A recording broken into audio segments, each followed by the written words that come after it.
민수의 경제 토크, 오늘은 김지훈의 훈훈한 주식 김지훈 대표님과 투자의 아이디어를 찾습니다. 식품, 음식료 관련주 얘기하겠습니다.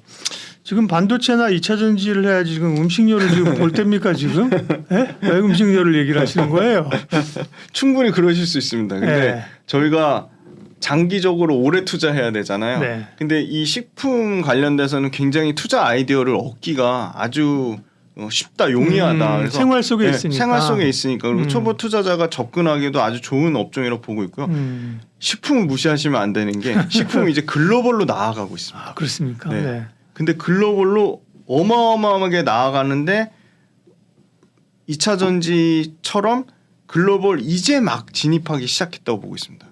그러니까 일단 저는 라면을 제일 좋게 보는데 네. 예. K푸드입니까? 네, K푸드인데 라면 같은 경우는 사실은 북미 시장을 말씀드리면 북미 시장은 지금 일본 라면이 꽉 잡고 있는데 일단 농심이 지금 계속 시장 침투율을 아주 가파르게 올라와서 2등까지 치고 올라왔고요.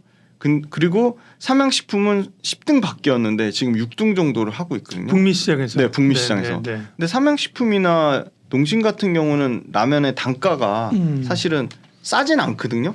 그러니까 미국 시장에서 파는 일본 라면 같은 경우는 1불 중후반인데 삼양식품의 뭐 불닭볶음면이라든지 농심의 짜파게티라든지 요 라면들은 2불 초중반입니다. 그러니까 훨씬 20% 정도 더 비싸게 주고 먹는 거죠. 그럼에도 불구하고 엄청나게 잘 팔리고 있다. 그리고 라면 같은 경우는 지금 사실 라면뿐만이 아니고 K푸드 자체가 예. K컬처랑 결합돼가지고 굉장히 시너지 효과를 좀 누리고 있는 것 같습니다. 그리고 근데 라면은 얼마 전에 이제 정부의 가격이나 네. 압박이 있어갖고 사실은 네. 한 차례 좀 홍역을 치는 거 아닙니까? 네, 네. 그 굉장히 중요한 얘기 해주셨는데 네. 그것 때문에 단기적으로 주가가 빠져서 오히려 좋은 기회를 줬고요. 네. 심지어 삼양식품 같은 경우는 불닭볶음면은 가격을 내리지 않았습니다. 그리고 삼양식품도 마찬가지고 농심도 그렇고 지금 전반적으로 지금 라면 업체 해외 수출 포지션이 너무 커졌기 때문에 삼양식품은 뭐 85%가 다 해외 수출이고 그다음에 농심 같은 경우도 이제 40에서 50%까지 해외 수출 포지션이 차지하고 있기 때문에 국내에서 단가 낮추는 거는 이 업체들의 입장에서는 그렇게 크게 영향을 미치지 못하고 있습니다. 그래서 그 부분도 사실 정부 가격이나 압박 때문에 오히려 라면 회사들한테는 좋은 그 매수 기회를 줬다는 걸 보고 있고요. 두 번째는 삼양식품도 그렇고 농심도 그렇고 캐파를 확대하고 있습니다. 최근에 삼양식품이 5월 달에 이제 밀양 신공장을 가동했는데 옛날에 나가사키 짬뽕 한번 더 잘 될 줄 알고 캐파를 엄청 늘려놨다가 그냥 나가사키 짬뽕이 주저앉는 바람에 삼양식품이 아주 호되게 그 비용을 지불한 경험이 있거든요. 그래서 네. 5년 동안 7년 동안은 증설을 안 한 겁니다. 라면이 그렇게 잘 팔리는데도 그냥 일부 공장 개조하고 이런 식으로 약간 그 소위 말한 꼼수의 형태로 했는데 완전히 공격적으로 삼양식품 기존에 갖고 있는 물량의 50% 넘는 캐파를 증가해서 1년에 연간 6억 개 이상의 라면을 만들 수 있는 공장을 만들었는데 역시나 그 밀양 공장도 당연히 가동하는데 시간이 걸리고 가동률이 빠르게 안 올라왔는데 지금 이제 하반기에 본격적으로 가동률이 올라오고 있고요.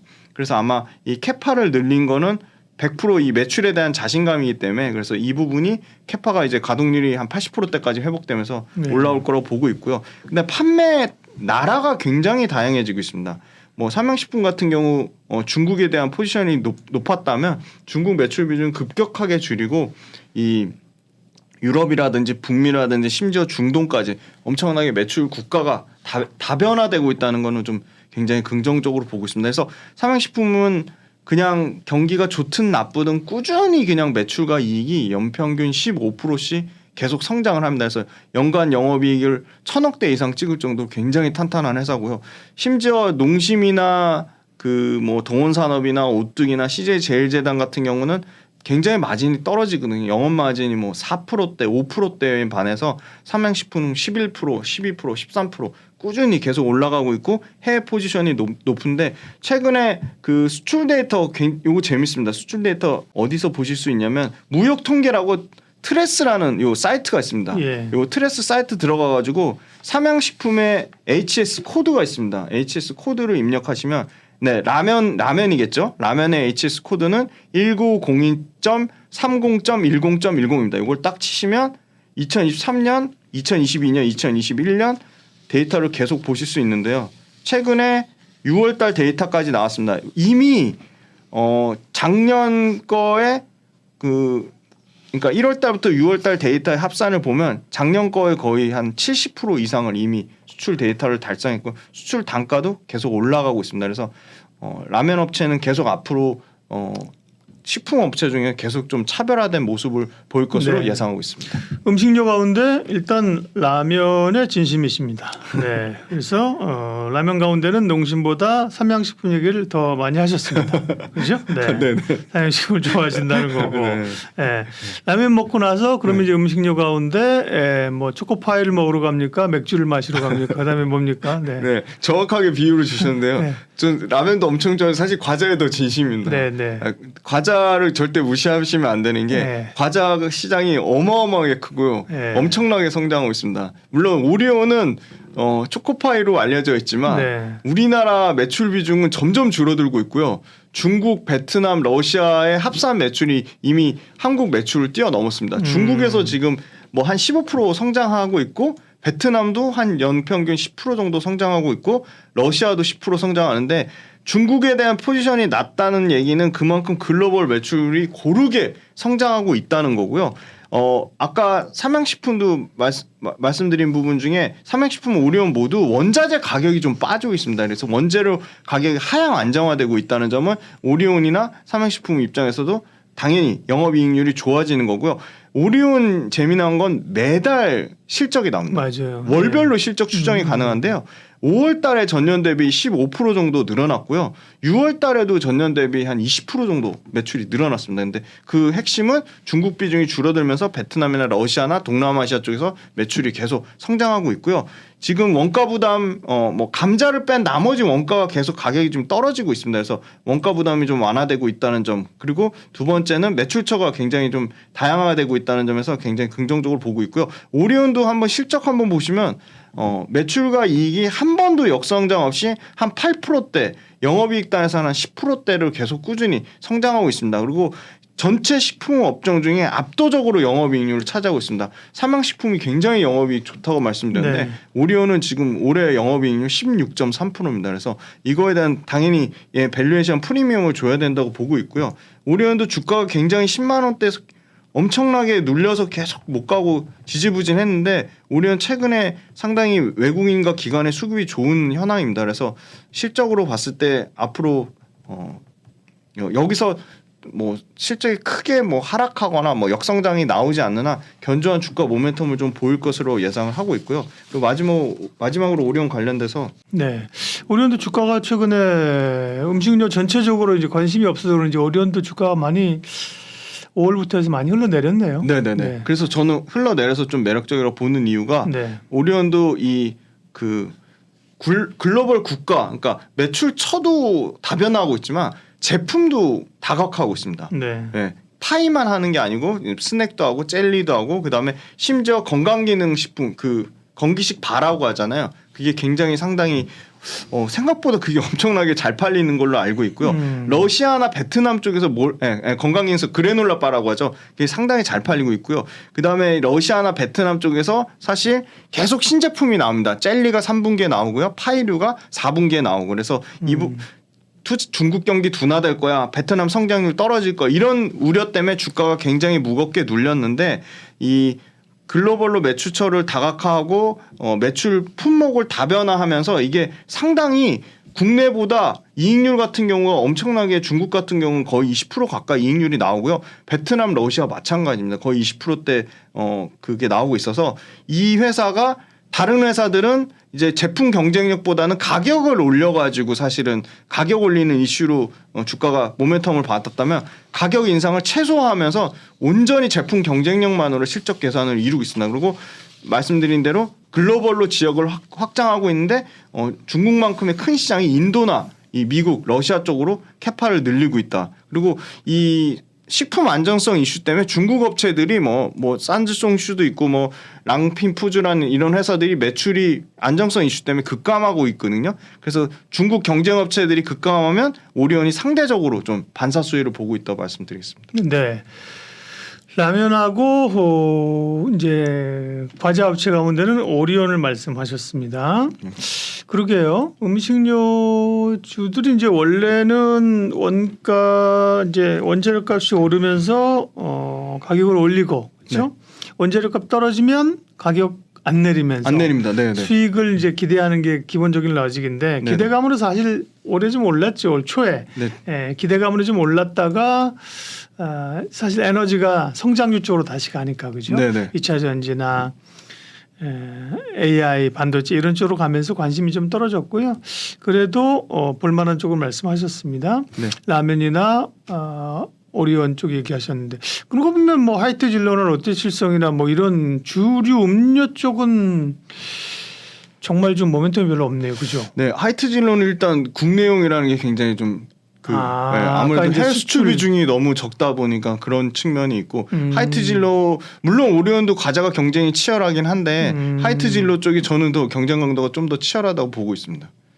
그렇군요. 네. 이제 다들 수출이 중요합니다, 그죠? 네네. 지금 뭐 우리가 2차 전지 뭐 반도체 말할 것도 없고, 그죠? 뭐 엔터 이런 것도 이제 K자가 붙어 있는 게 다 맞습니다. 수출이잖아요. 네네. 방산도 그렇고, 네, 맞습니다. 다 그런데 네. K푸드라고 얘기할 수 있는 거는 라면이나 그렇죠. 뭐 오리온 초코파이지, 맥주나 혹은 뭐 사이다 이런 건 아니다. 네네. 맞습니다. 예. 왜 이렇게 한국 맥주가 맛이 없다 그러더라고. 왜 이렇게 맛이 없는 거예요? 네, 그래서 뭐 이제 뭐 덴마크 막주를 사다가 그냥 저희가 공장만 빌려주고 하는 그런 형태가 점점 늘어나는 거 아닙니까? 네. 그리고 심지어 이제 비상장 업체 중에 경쟁력이 있는 그 업체들이 많잖아요. 네. 네, 중소 업체가 너무 많이 생기니까 네. 사실 맥주도 또 개인 취향들이 너무 강하다 보니까 그런 측면이 있고 초코파이는 사실 싫어하는 사람 별로 없잖아요. 그렇죠. 아니, 지난번에 켈린가 나온 게 진로 아닙니까? 네, 진로 맞습니다. 그죠? 그건 굉장히 잘 팔리는 걸로 알고 있습니다. 그러니까 근데 주가는 못 움직여, 그죠? 네, 네. 그러니까 술 드시는 분들은 이거 어디서 만드는 거지? 뭐 켈리도 그렇고 최근 맥주고 네, 그죠? 네, 네. 그다음에 뭐 소주 가운데 세로 이런 것도 잘 예, 예. 팔린다고 잘 그러는데 팔립니다. 그죠? 네, 네, 네. 잘 팔리는데 주가를 못 가냐고요. 그래서 하이트 진로 같은 김 경우는 대표님한테 내가 김지훈 대표님한테 뭐라 한 건 아니지만 네, 그죠? 네, 네, 네. 예.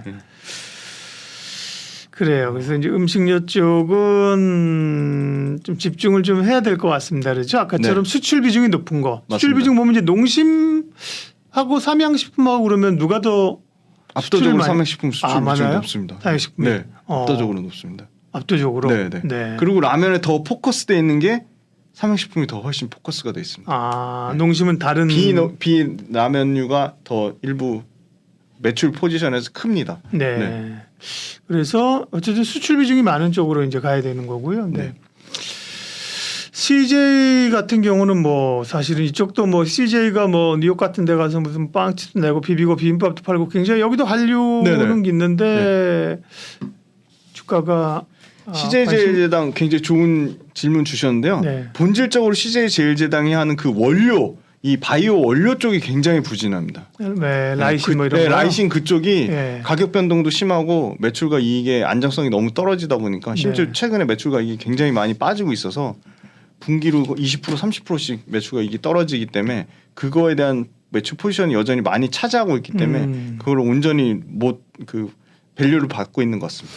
심지어 CJ 같은 경우는 지난번에 이게 이 큰 주식이 이게 CFD 그때 이게 좀 구설수에 올랐어요. 네, 맞습니다. 그래가지고 그 당시에 보면 11만 원에서부터 완전히 하면 일단 빠지고 지금 6만 원이 반토막 났네, 그죠? 네, 네. CJ 제이제당도 그렇고 CJ들이 미안한 얘기지만 CJ CGV도 그렇고 그죠? 요즘 네. 좀 다 되는 사업 기본 비즈니스들이 좀 이제 어렵습니다.